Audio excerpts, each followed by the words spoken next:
कभी भारतीय बाजार का चहेता, फिर गुमनामी का शिकार और अब फिर से सुर्खियों में। हम बात कर रहे हैं रिलायंस ग्रुप के कैंपा कोला की। मुकेश अंबानी ने सॉफ्ट ड्रिंक को 2023 में एक नए अवतार के साथ लॉन्च किया और ये भारत के बाहर, मिडिल ईस्ट और दूसरे देशों में अपनी जगह बनाने के लिए तैयार है। बात आती है कि क्या है नई योजना। रिपोर्ट्स के मुताबिक कैंपा कोला पहले से ही बहरीन के खुदरा स्टोर्स में उपलब्ध है। जल्द ही इसे ओमान और सऊदी अरब जैसे बड़े बाजारों में भी लॉन्च किया जाएगा।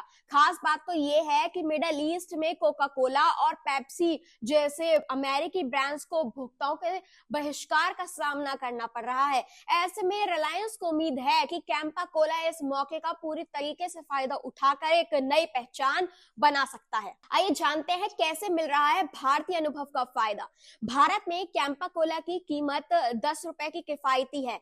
पीईटी बॉटल स्ट्रेटेजी और स्मार्ट मार्केटिंग ने इसे सीधे तौर पर कोका कोला को और पेप्सी जैसे बड़े ब्रांड्स के सामने लाकर खड़ा कर दिया है। नुवामा इंस्टीट्यूशनल एक्टिविटीज की रिपोर्ट्स बताती है कि इसकी किफायती और उपभोक्ता केंद्रित रणनीति ने बड़े ब्रांड्स के लिए मुश्किलें खड़ी कर दी हैं। अब जान लेते हैं ईशा अंबानी का इसको लेकर विजन।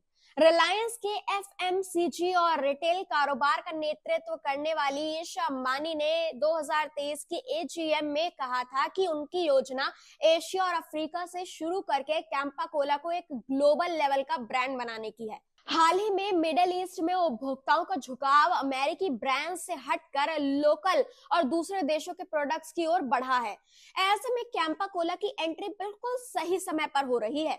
अब ये जान लेते हैं कि क्या कैंपा कोला बनेगा ग्लोबल प्लेयर। 70 के दशक में भारतीय बाजार पर राज करने वाला ये ब्रांड अब इंटरनेशनल लेवल पर कोका कोला और पेप्सी जैसे दिग्गजों को चुनौती देने के लिए तैयारी में है।